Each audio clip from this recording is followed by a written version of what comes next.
wanted to extend a warm welcome on behalf of the South Fulton Coalition. Now, about the South Fulton Coalition, the mission of the coalition is to implement action programs for the continued improvement, accountability, and integrity of the City of South Fulton government and its elected officials. We focus in the areas to educate, disseminate information, and engage City of South Fulton residents and its visitors. We advocate on behalf of City of South Fulton residents to interact with leadership, to ensure community-driven inputs into decision-making, and to provide financial support to causes that promote our mission and the benefit of our community. So that's a little bit about the South Fulton Coalition. Tonight we have Brianna McGinn. She is a resident of the City of South Fulton. So at this time, I would like to turn it over to Brianna. She will be your moderator for tonight. Brianna. Okay, hey everyone, my name is Brianna McGeehan. I've lived in the city of South Fulton for 5 years since the city's inception. I'm a singer-songwriter and a music teacher and a mom of 2. And yeah, I'm very excited to be here and to hear more about Representative Cannon and what she's all about. So with that said, I'll pass it off to our featured speaker, Representative Park Cannon. You have 5 minutes to introduce yourself and share what you're all about. Thank you so much for having me. I am greeting you from Mid-Fulton, where I live in the Old Fourth Ward. It is a historically Black neighborhood where we have mixed income folks. We have the largest concentration of Section 8 housing on Boulevard, about 2 blocks from where I live. And we also have folks who are in Inman Park with really high income earning, long-term neighborhood plans. And then we have y'all, the City of South Fulton. And I'm really excited to be a part of your community formally, even though I feel like over the years, I was just like right over the fence from y'all and didn't get an opportunity to spend too much time. I've spent the last 6 years as a state representative and a preschool educator here in Atlanta, and I want to continue doing the job. There is an election on May 24th, to which I do ask for your vote, but more importantly, I'm looking to hear more about the issues and concerns and ideas that you have, because I am that millennial who you want at the table working for you. Over the past 6 years, I have been able to pass 20 pieces of legislation that have impacted healthcare and been signed by the governor, as well as impacting our schools, our environment, our transportation, and housing. Now, getting into all of those issues is something that I love to do. I have a bunch of different legislative documents that are pulled up that talk about the bills that we've passed and the work that we've done. But I also am really active on social media. So you can always just reach in with a quick question and don't have to feel like it has to be a formal meeting at the state capitol. But at the state capitol, we have been working on making sure that people understand that there is a trickle-down effect on the way that their elected officials represent them and the issues and the needs that they actually get met. So it was, my interest to run for office, but it was also because someone asked me, a person who was already elected, who had seen the work I had been doing in the community as a young organizer for the issues related to reproductive justice and environmental justice, called me. And I stepped off MARTA because I was running to the train, and I answered the call. And I learned about what would be a 6-week election to become a state representative. After that election, there was a runoff. It was the presidential primary year. So there was another election. 2018, there was another election. 2020, there was another election. And now we're in 2022. Let me stop that phone from ringing so that I can finish chatting with you.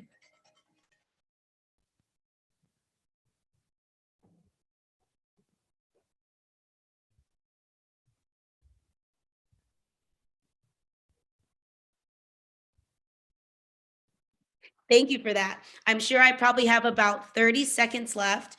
And so I want to just tell you about the committees that I'm on at the state capitol and the leadership positions that I hold. I'm on the Creative Arts and Entertainment Committee, which is a new working group appointed by the Speaker of the House 2 years ago.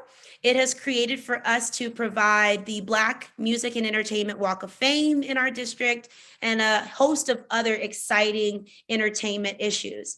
I serve on the Ethics Committee because I am the secretary of the Democratic Caucus, and that's an automatic appointment that I get. So if there are issues between members of different parties or same parties, the Ethics Committee comes together to make a decision on those infractions. I'm also on the Insurance Committee, so issues related to healthcare and also automobile insurance and home and life insurance are my specialty. I also serve on the Small Business Development Committee, which is my favorite committee because small businesses run the state. And we actually never had a definition for small business before our committee came together. So it's really been interesting to see how working in these committees at the state capitol does allow for effectiveness. Thank you for asking me a little bit about who I am and what I do. Thank you for sharing. So to start, I have a few questions for you, and then I'm going to pass it off to the community so that they can ask their questions. And it looks like a few more people have joined, which is fantastic. Welcome, everybody. So the first question I want to ask is a very basic question. What do you do in the House of Representatives? If you were going to give me the most plain answer of what it is that your job is, what is it? State representatives balance the state budget. There are $30 billion in our state budget. And we are tasked with coming to the Capitol for 40 days every year and asking for a piece of that pie. I feel as though I've gotten really good at asking for money for our hospitals and our schools. And I'm going to continue to ask for money in the budget for our district. This past year, we got a $300,000 HIV program that we've been working on for 3 years. We also got money to expand Medicaid for recently pregnant people. Most folks would say mamas. As a person who works in birth, I also serve as a birth doula and have helped clients all the way throughout the pandemic, both in hospitals and birth centers, but also in home births.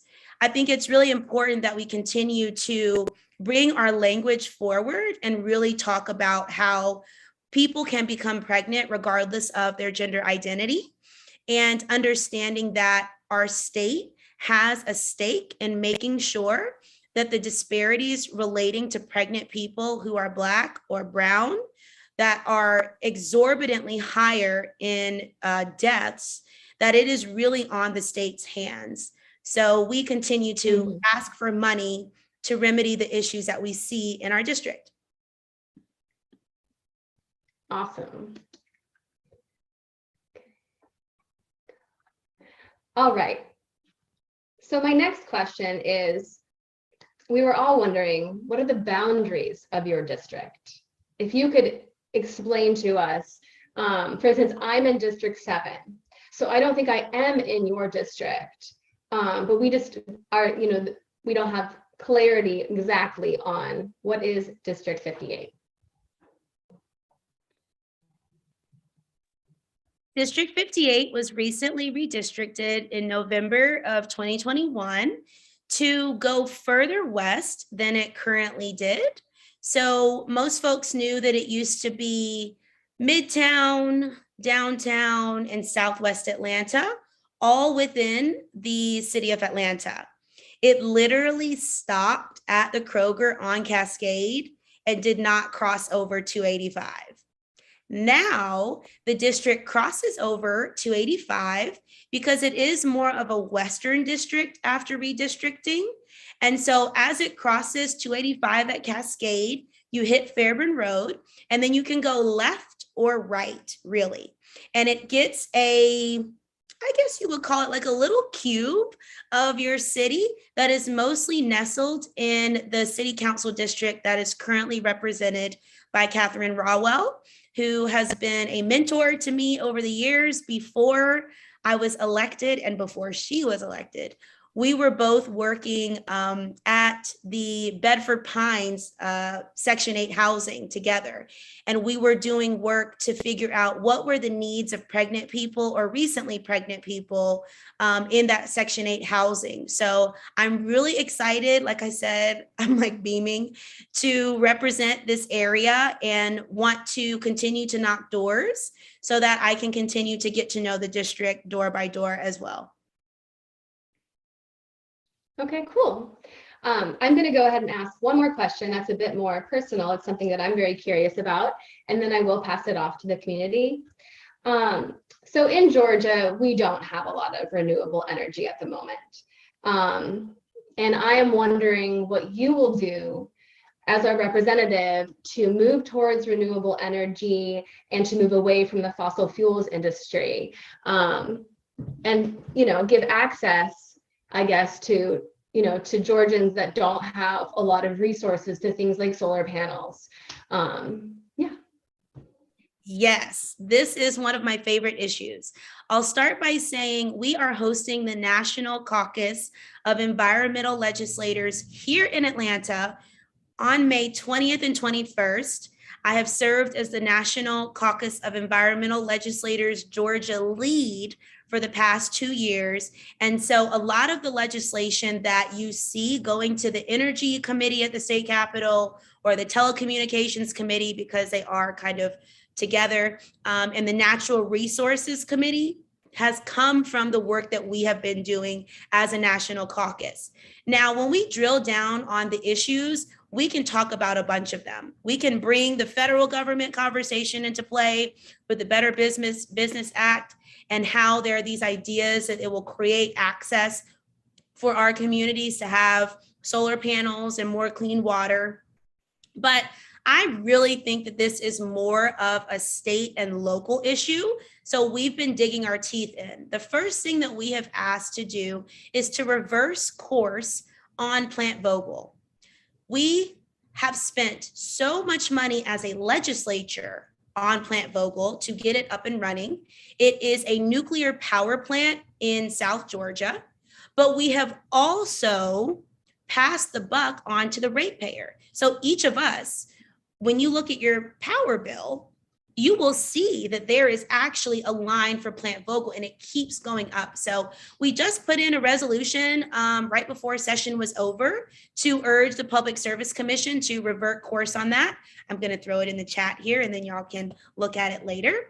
The second thing is when we started to realize that there were lead water issues in our schools, specifically at that point, it would be Atlanta Public Schools and Fulton County Schools, and that the remuneration that needed to happen was being passed back and forth between who was going to pay for it. We started to do our own sort of consortium of rain barrel collecting. And I don't know if anyone has done rainwater collecting in barrels, but we have some over at the Metropolitan community garden that we have right next to the Metropolitan Parkway in the old District 58. And it's really served as a pilot test program for a statewide thing that we want to do. So I just ask you to stick with me on the environmental issues. Know that we are super on top of it. And it's one of my, favorite parts of being a legislator, to really help people see that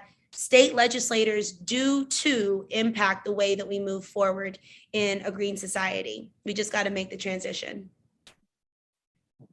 Very cool. Thank you for bringing up Plant Vogtle. I've known about that for a while, and it's pretty crazy. So thank you for your work on that.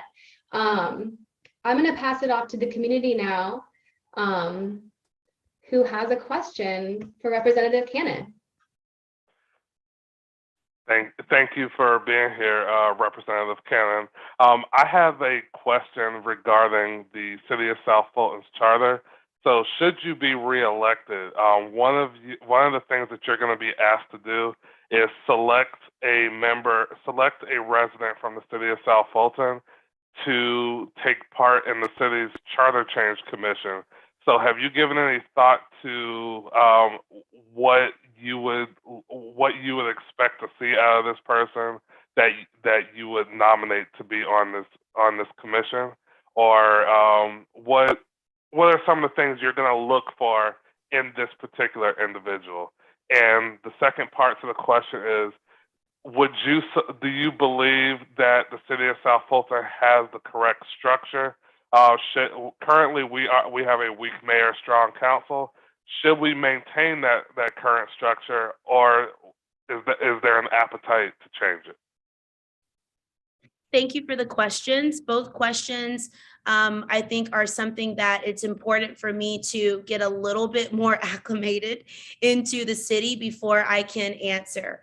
Everyone who does know me knows that when I do have an opinion, I research it, I take it to heart, and I'm not afraid to tell the truth about it.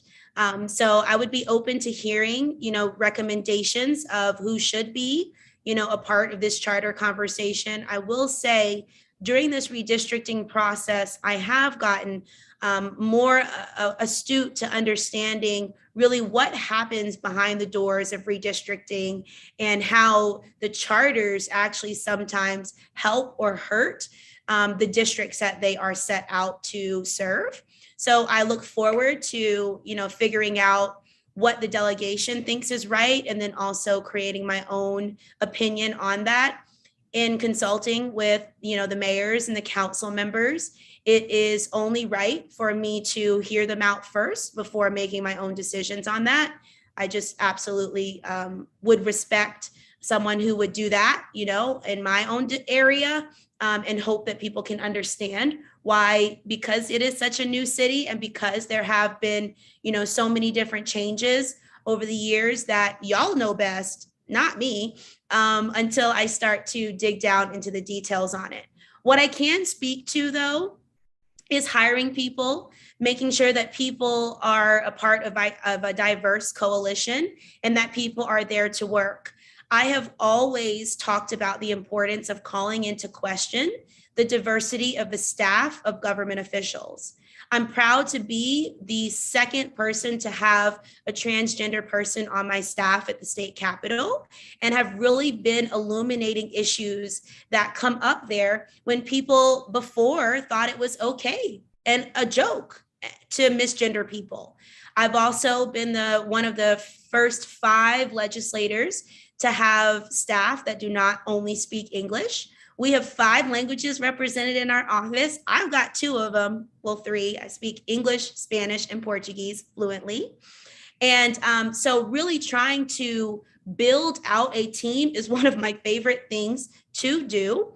I normally take part in a design thinking process. It is a Stanford School of Design type of team building and idea formation that allows for ultimately you to fail the first attempt in learning. You start to build a minimum viable project, and then you start to, perfect on that product. And so I feel as though right now y'all already have, some version of an MVP, and I would be interested in coming in and helping to make that most diverse, whether it's related to the person's employment, if we need an attorney who's on there, or if we don't need an attorney, we need a community member.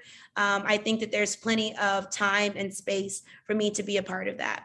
Thanks for the question. Thank you.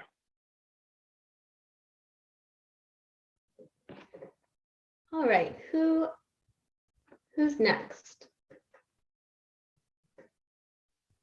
I'll ask another question while we're waiting. I have plenty of questions.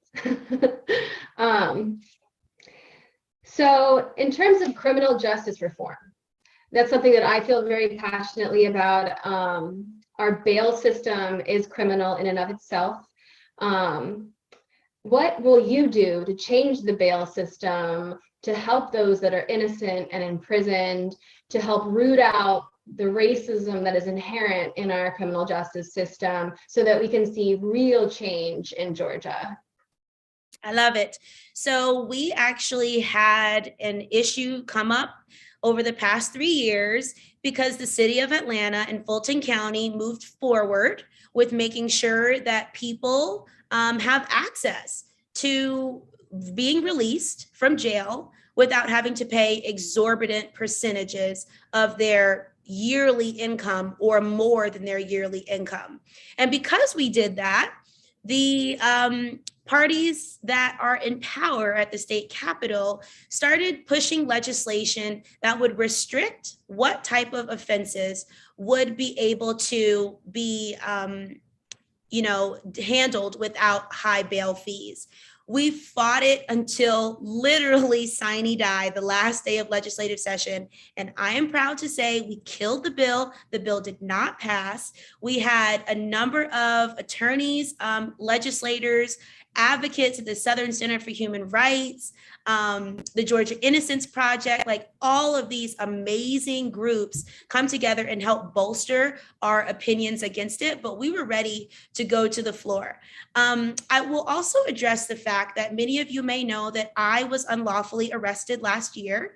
And even though I was arrested knocking on the governor's door and the charges were dropped because it was pretty clear that I was not obstructing justice and that it was not a felony that warranted that type of behavior. I've always been interested and deeply passionate about making sure that people do not have to learn ways of life by going to jail. And so I don't plan on stopping anytime soon. I have put together bail funds for people before who are protesting, but also who have just faced, municipal court fees. Maybe they got a parking ticket and they couldn't pay it and the fees came up. And so it's really nice to know that over these 6 years, I've built relationships with organizations, individual attorneys, as well as advocates and people with real stories to really address the fact that our state is the most carceral state in the United States of America. And we continue to put people behind bars instead of addressing mental health, physical health, and community services. Okay, thank you for that response. And I saw a question. Yeah. There was a hand. Well, Miss Harris is Through the raising man now, so maybe she'll want to ask her question out loud. Hello, can you hear me? Hello. I sure can. It's perfect. Okay. You're good.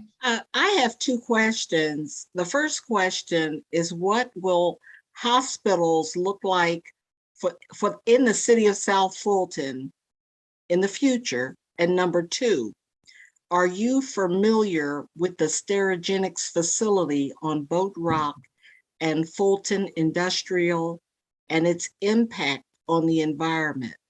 What are next steps?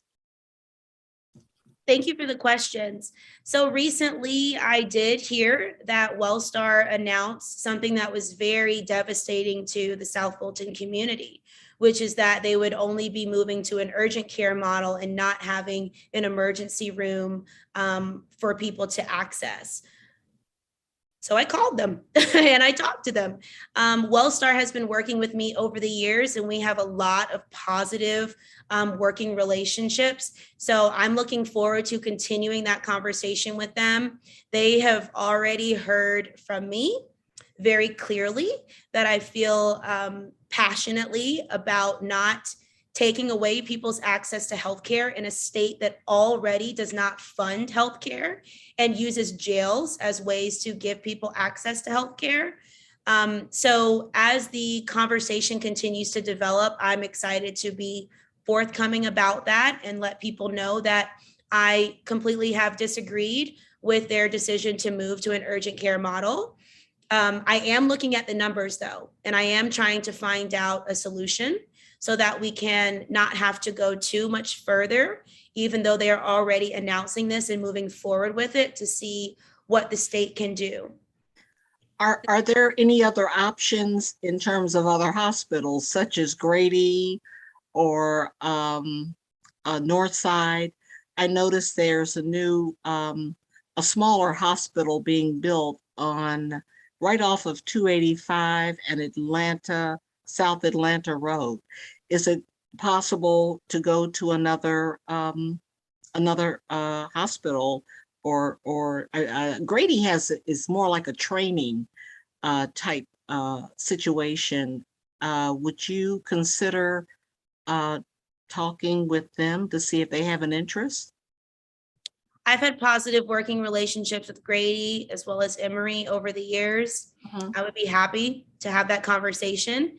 As a new member in the South Fulton House delegation, I think that we can all agree there are multiple legislative initiatives and personalities to navigate. I plan to navigate those personalities in a way that helps for South Fulton to have access to healthcare. So, you know, it really is up to not just the hospital systems, but also on the legislators. And I take that issue very seriously. I just need to be formally inducted into the South Fulton delegation to do South Fulton business. Right now, I am only in the City of Atlanta delegation up until technically January 1st. But, you know, once we get past the May 24th, they already know I'm chomping at the bit to be in some of those conversations. I do want to address the Sterigenics conversation. And I want to say really clearly that these are the types of environmental harms that have permeated our communities for generations. So of course it is not new to us that these harmful toxins were being, you know, exposed up in Cobb County, down in Boat Rock on Fulton Industrial. But for the media, for some of the power players, there is a really important moment happening right now where there is what I call interest convergence. When people determine that their idea, even though it seems way over here, and the other person's idea actually converge. And it's not even for the initial reason. So I do think that the additional attention that has happened on these Sterigenics plants across the state and across our tri-county area has been necessary and has been warranted. I'm proud that, you know, one of our legislators has taken it on as her issue, and that she is now running for Attorney General, because ultimately where this goes is the state has to be sued over these infractions that have happened over the years. And really only an Attorney General will do that. But as we have requested for the Attorney General who is sitting right now to act on those issues, he has been unwilling to. Thank you. Pamela Harris, did you have another question or was that it? That's it for now. Yes, that's it. Okay. I see Drew DeMann has had his hand up for a bit. Can you unmute yourself, Drew? I think I'm unmuted now. Am I audible? You are audible. I am audible. Okay. Hi, Park. Fascinating listening to you. And my question circles back to the incident at the Capitol when you were arrested and detained. And to me, that put kind of a stark light on the State Patrol and the Capitol Police, who are, I guess, one and the same, right?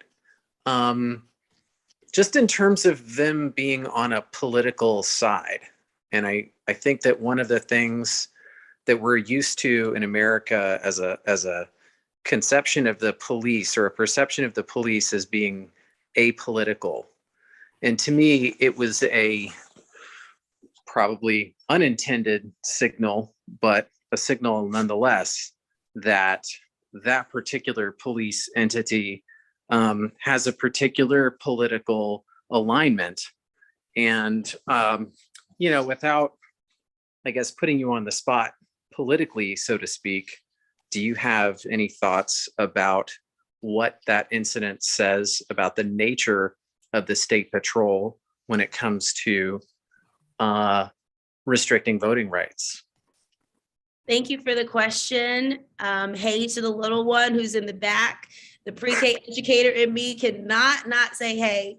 Right. But I am really proud that Georgians amplified what happened that day because it helped Georgians cope with their own experiences with police, I believe.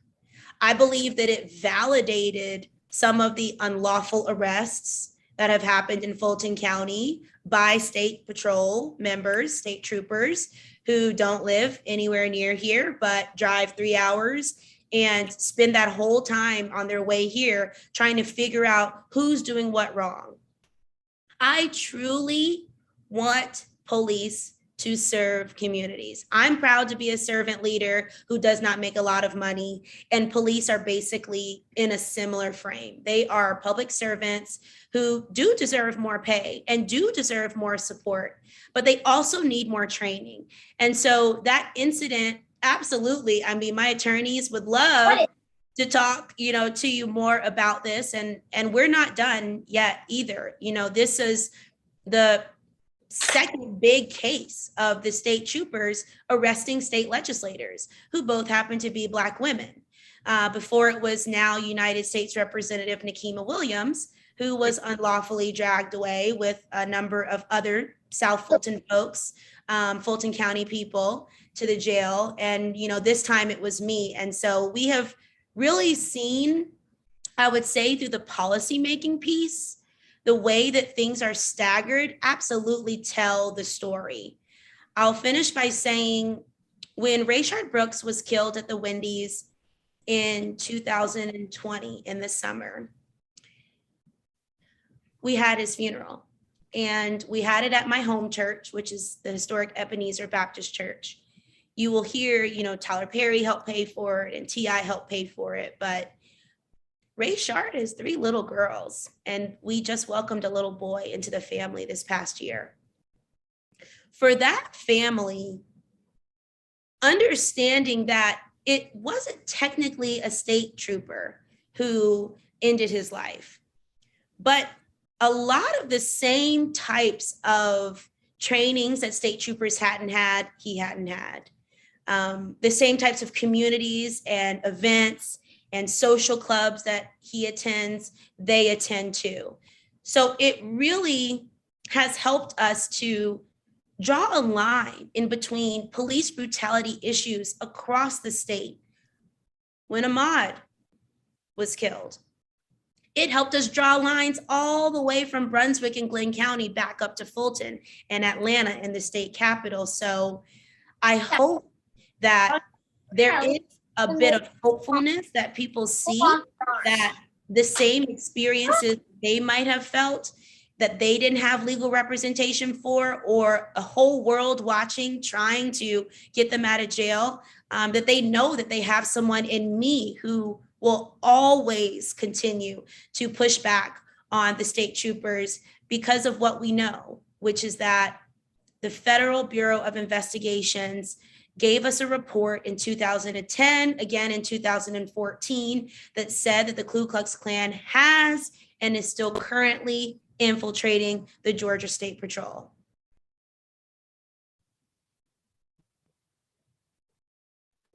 Awesome. Well, thank you. That's very illuminating. It leads me to one other question that I have for you, that's more Atlanta centric, but related. And I actually just heard some news this afternoon related to the Entrenchment Creek Park. Will you please hold on a second, dude? The Entrenchment Creek Park development of both the movie studio, but perhaps more importantly, the police facility. And again, to me, I mean, I just look at the kind of symbolic and messaging layer of this, and the optics of it in a way, which are that, essentially what that proposed development for a police facility does is it sort of aggregates police from all over the region and different law enforcement from all over the region and to do particular types of training that appear to be geared towards potential repression of social movements, or more draconian measures in urban environments. And knowing what happened in 2020 in the US, we can only imagine that the powers that be are most interested in training the police to effectuate repression of social movements. And I wonder if you could speak to that development and the issues it raises. Totally. I have been involved in this conversation about Cop City since it went to Atlanta City Council. You know, we were organizing to make it really clear, this is Muskogee land. This is land that has already been full of atrocities and was actually being left alone, as it should be for a little while. You know, I mean, we know it's the old prison farm, right? And the conversations on that can be pretty intense or saddening at times, to think about what that trauma looks like. What is that land really called to be a part of? And so there was clamoring by the Atlanta Police Foundation and police officers and city council members who are very pro-police saying, we'll give it to you for $10 a year. You know, we would just love for you to have it.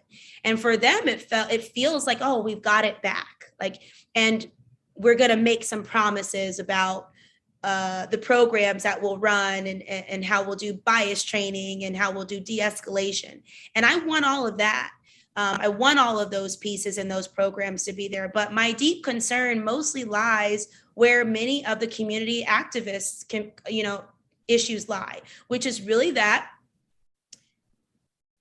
if we are continuing to create the largest police training facility, larger than NYPD, larger than in San Francisco, larger than in Chicago, what are we saying to our kids? How are we providing for a safe community when this is going to be the largest weapons testing facility and we have a huge nuclear plant that's only a few hundred miles away? What are we really planning for? You know, what urban farming is really going to go down? And, you know, what happens to the, unnamed tributary there too? So there's a lot of issues that are still very current with this, this development. And the happiest thing that I can report is that the city council members who were responsible for putting this legislation forward and passing it did not survive re-election. Thank you. Thank you, Drew Demand, for that question. Mike Edwards has had his hand raised for a while. Mike, could you go ahead and unmute yourself?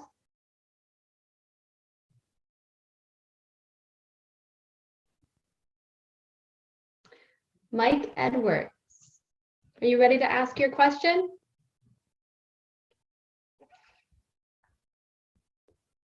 Okay, South Fulton Coalition has also had their hand raised for quite some time.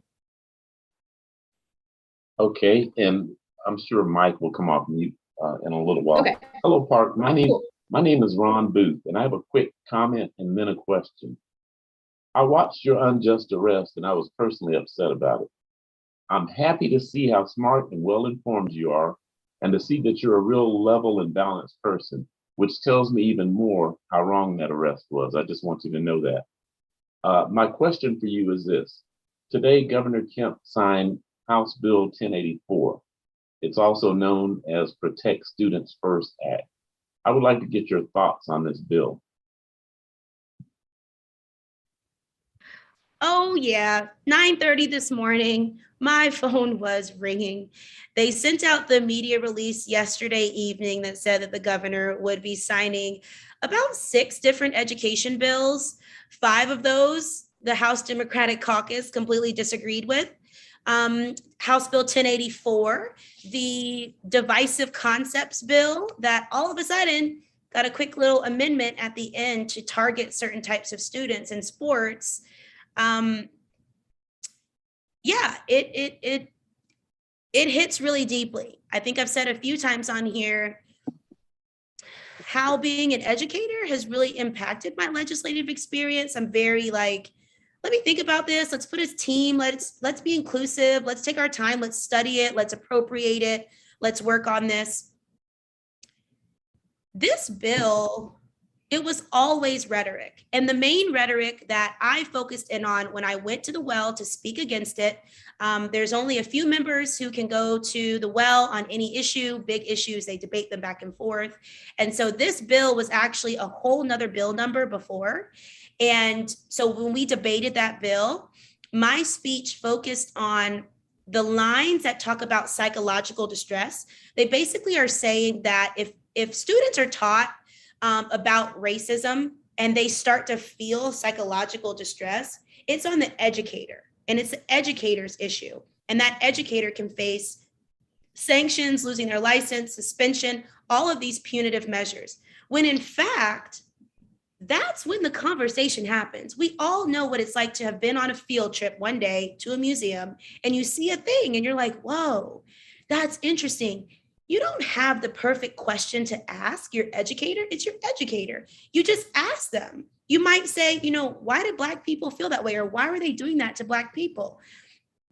And if that educator is now being demonized by school boards, by high school associations, by outside agencies, political action groups, the governor's office, the superintendent's office, the police, how do we move forward in really educating our kids? So this was a piece of legislation that from the start, I was proud to, speak against. The Georgia Association of Educators, which recently endorsed our campaign, they were talking to us a lot about some of the, smaller pieces within the bill that they could work with, that they could work around, but the parts that they could not work around were signed into law today. The second thing I'll say about that bill, which I know for some people, conversations about transgender students can be very personal or it can be very external. And so as a person in the LGBTQ community, I want people to know that I am someone that you can always ask the wrong question or kind of not get it right or get it perfectly and be super passionate about, because I don't think that this is a conversation that can just be fixed, in any sort of way. Transgender students, when they are going with their doctors, going with their families to determine that their biological makeup is one, not conducive for their mental health, two, out of line with who they truly believe that they are, and three, able to be achieved by doctors who are competent, they deserve to go to school and to be respected. So this bill at the last minute, 15 minutes before the session was over, they did an amendment. And when you do an amendment, you cannot debate the amendment. So we could not debate this additional part. But what it concisely says is that there is a new association created, the Georgia High School Sports Association, and it can make its own decisions as it relates to transgender girls in sports, meaning someone who has transitioned from male to female. And as we know, Title IX does not allow for sex discrimination. So we are already mounting our legal challenges to this bill being signed into law today. We were trying to get an op-ed in the paper. I'm praying that we can get it in on Monday because Friday press isn't the best press. But please know that this is one of the issues that I do care about deeply. And I'm really glad that you asked me about it. Well, thank you for that. Okay, Mike Edwards, we're ready for you. Go ahead and unmute yourself. Okay, am I muted? You are not. We can hear you. Okay, good evening, everyone. This question is for Park Cannon. What is your take on State Bill 319?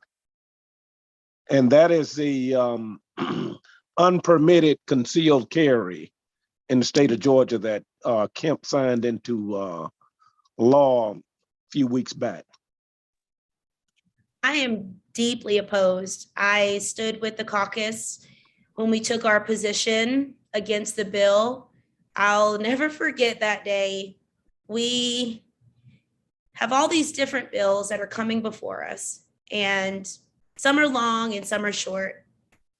And some we get a heads up on, and some we don't. This bill was literally all of that. We've known for years that they wanted this on a campaign promise to make it so that there can be guns everywhere with no permits.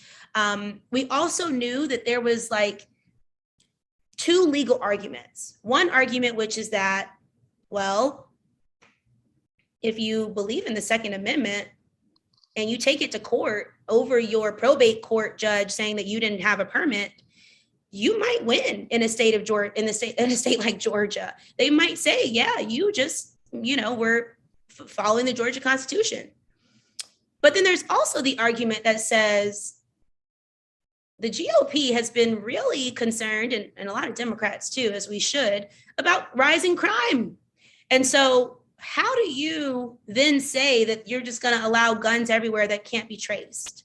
We've had issues in the district before about the sale of guns that are not tracked, not traced, guns finding their way on school buses and in kids' backpacks and taking lives of kids and dogs and family members. And so we were really preparing for all, of the options. And so the day that we found that the bill had gone from its subject committee to the rules committee, which is the committee that determines the rules of debate on the floor, we all huddled together. As the caucus secretary, it is my job to make sure that people are in the meetings, but also to write down and take note of the caucus positions. And I was really proud that day to count as fast as I could to get up to about 76 members who opposed that bill.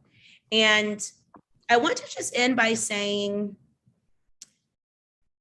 I think that we can all have some clarity around wanting the ability to protect your family and protect yourself, especially in a time like now where people are more interested in arguing than simply working together.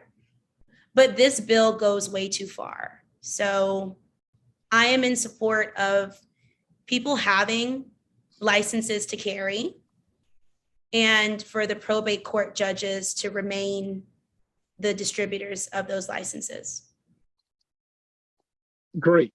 So what is the next move in reference to possibly getting this bill overturned?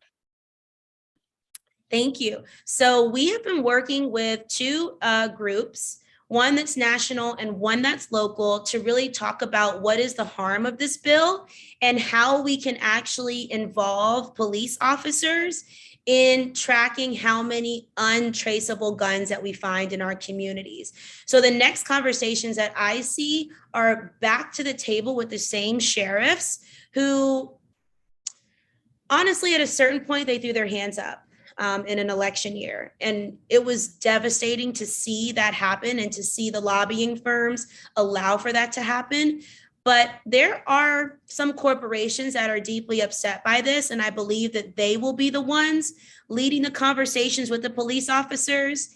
And then, like I said before about this interest convergence thing, I believe that there will be an interest convergence between the police officers and the legislators who passed this bill to figure out if there is some way that this does not go so far. I am hopeful that once this electoral cycle is over and these campaign promises are taken away, that we'll have an attorney general who will sue the state and who will sue on behalf of members of the state to get this law repealed. But for now, it was signed into law at a gun shop and it's law. Okay. Well, let me just say this and I'll close. My concern about this bill is that you're allowing anybody to carry a concealed weapon. And most people that are going to be carrying these weapons probably haven't had a day of certifiable training. And bullets don't have eyes. You can't shoot, you don't have any business carrying a gun. And I'll leave it at that. I'm with you. I'm with you. Thank you.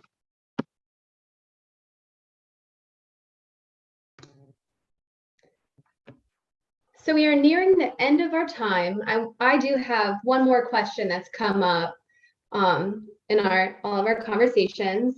Does anyone else have a question before I move on to my final question for Representative Cannon? Yeah, I have one more question. I forgot to raise Okay. my hand. Go for it. Okay.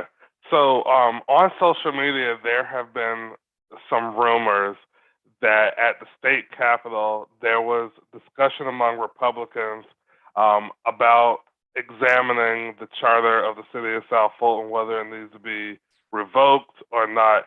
Have you heard any of these rumors? And if that were to come up, how would you advocate for the charter of the city of South Fulton? Thank you. I have not been privy to those conversations, but I would love to. I would love to hear what their thinking needs to be, so that we can have our own conversation with them very plainly about what we want. What I've heard, so far from community members over the past 2 years is kind of what you hear when any new city is created. Everything wasn't always the best. And there's places for improvement. I will say there are 51 new representatives who will be going back to the state capitol. This is the largest turnover in 40 years of legislators. So some of those legislators across the aisle, just keeping it totally honest, were just throwing stuff at the wall towards the end of their legislative career to fill some campaign promises, or sticking their nose in places to cover for their other folks. Depending on the way that the things that you're hearing, and I would love to hear it if you want to tell me, they were doing these same types of things, with the Atlanta airport and, Brownsfield and all kinds of ways to try to take away local power. It's been a really intense legislative session for the issue of local control. I don't know how much people have followed through the redistricting process, but normally locals, counties, cities, residents have the best say when it comes to their communities. And unfortunately, throughout this redistricting process, a lot of local control was usurped by the GOP. I'm looking forward to being at the table, though. Thank you for that. You're welcome. And anyone else have a question before I go ahead and ask my final question? Okay, I'll go ahead. So you said that you were an educator, and I am curious. So I'm critical of the charter system, right? Because I know that in a way it pulls funding from other schools potentially. And admittedly, my kids are at a charter school and it's a fantastic school and they have ponies and it's nature-based and there's art. But my feeling is I feel like every neighborhood should have a school that serves the community. And there's a great disparity between funding. As North Fulton has a lot more funding for their schools in comparison to South Fulton, in terms of the county I'm speaking. And what work could be done so that we can even that out? I think that all schools should have it, a fair amount of funding, and every community deserves a local school that meets the needs of the kids. So, yeah. Totally. It's been interesting watching over the past 4 years, the state of Georgia funnel money into the Charter School Association. This idea that now there's this new state agency that is all charter. And some of those are public charter. Some of those are private charter. And what happens when there are infractions, or what happens when there's excellence? How does the state get to really talk about that in a real way? I think that it's no surprise that many members of the Democratic caucus are staunchly about public education being funded by public dollars and private charters not being funded by those public dollars. But there are a group of legislators who are on the fence about whether public charters, which are really public schools, should be able to receive that public funding. And I've been listening to the debate, I've been watching the bills. I do not serve on the education committee amongst the other ones that I serve on, but I'm just gonna be really plain that the state of Georgia is continuing to push in the wrong direction. We've got, at the same time, the ability to use public funding for private schools in general through vouchers. Now we've got private charter schools and we've got public charter schools. So I think there's really been a dissolution at a certain point that is about the state getting their hands in it. It's not really about Fulton County schools or APS or school board members being able to determine, like, okay, this community deserves this thing. It's really about the state trying to ask for national funding on some of the issues that come to it. So it's a little bit of a deep issue. I do think that concisely, I would like to say that I'm a product of public schools in Georgia. I grew up in Albany, Georgia, and went to public schools there. And when my family divorced and we moved, I went to a private school. So I have both seen, what it feels like to be a public school kid and a private school kid. I don't know what it feels like to be one of the charter school kids in either one of the two systems, but I'm concerned, deeply concerned, just about how our public dollars are spent. I'm hopeful that over the years, we'll get some other Democrats appointed to the education committees. We also have an education appropriations committee. We're hoping this year that we can get a Democrat appointed to that committee, and that would allow for us to have a little bit more hands in on how the funding moves in the next 2 years. Okay, thank you for that. And I actually lied. I do have one more question. So Awesome. I heard you I heard you use the term reproductive justice. What work will you do? And I know you have been doing work in this direction to help women have access to healthcare, reproductive healthcare, funding towards Planned Parenthood, for instance. I know that in comparison to other states, we have like very small number of Planned Parenthoods. And I also know that, people have to travel from Alabama and different places to go to the very few that there are in Georgia, And I also know that it's likely an uphill battle to a certain degree in our state to get things done in this direction. But can you speak to your work in regards to that?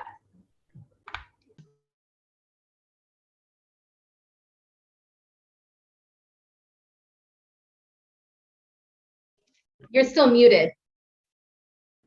Yes, I was just Okay. pulling up the resolution that we did this year in honor of the 49th year of the Supreme Court decision of Roe versus Wade.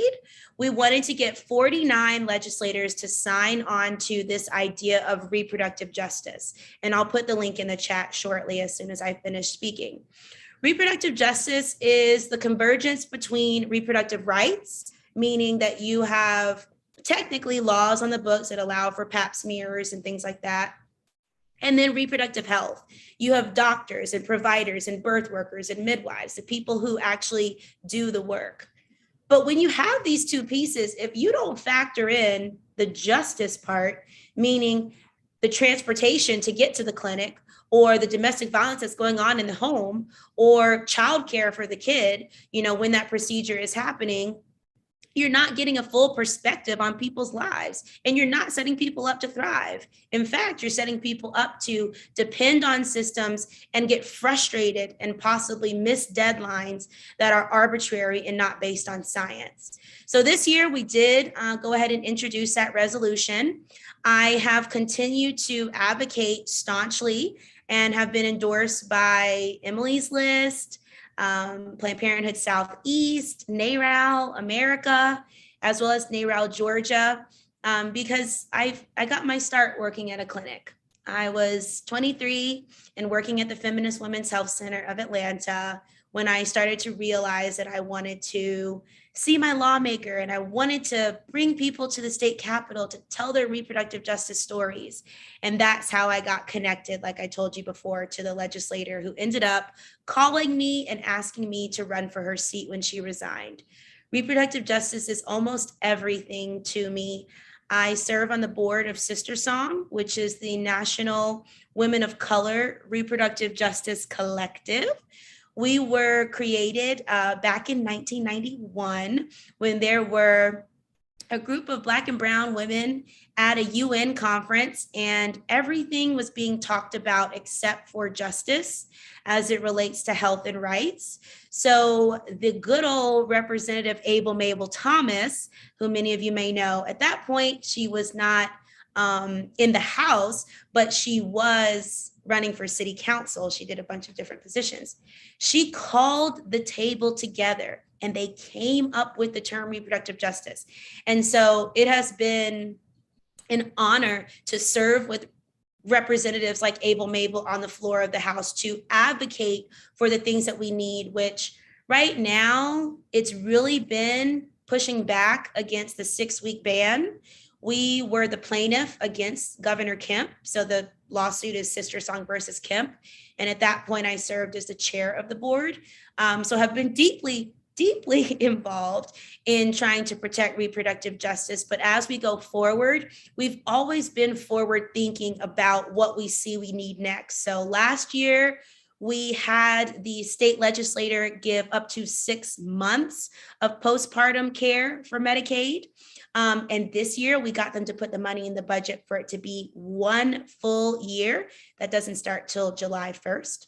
But if you know anyone who's having a baby and is on Medicaid, they can have a full year up until the next July for their checkups and all of those things. And we are currently working, as I was talking before with Ms. Pamela about Wellstar. We've been working with Wellstar to do a doula pilot program because they do value doulas, which are emotional support people during birth. They've logged like 22,000 hours of doulas over the COVID-19 pandemic. So they are open to having this kind of pilot program. And our goal with the pilot program is to get at the racial disparities that happen in pregnancy and in birth. We know that Black women die 3 times the rate of their white counterparts in the state of Georgia. We're either first or second or third behind Mississippi or Alabama in our death rate for both mothers and for babies. And so realizing that race is an issue when it comes to perinatal practices in our state has been something that Wellstar is openly saying and being a part of. And so we want to use this pilot program to allow for doulas to do implicit bias trainings with nurses and healthcare workers. So I'm just super excited about doing all things RJ. Thank you for asking me about RJ. Yeah, thank you for all of your work. That's wonderful. So I guess we've come to the end of, unless anyone else has a question. Thank you for all of your thoughtful responses, Representative Cannon. And thank you to the community for all of the wonderful questions that people asked. And I don't know, Rashard, if you want to share anything else to close out, but I guess that's a wrap for us today. Yeah, I just wanted to also thank you, Representative Cannon, for joining us today with such short notice. I really appreciate it. On behalf of the South Fulton Coalition, I would like to let all the residents know that tomorrow we will be having the Georgia Superintendent of Schools town hall. So that will be at 7 p.m. and that should be over at 8:30 p.m. So that's the next town hall that we have. And then Mayor Khalid will be having his own town hall on his own platform on Sunday to discuss issues within the community. So please look out for that. He has that published on all the social media platforms. And with that being said, thank you everybody and have a good night. Thanks, everybody. Thank you. Good night. All right, good night.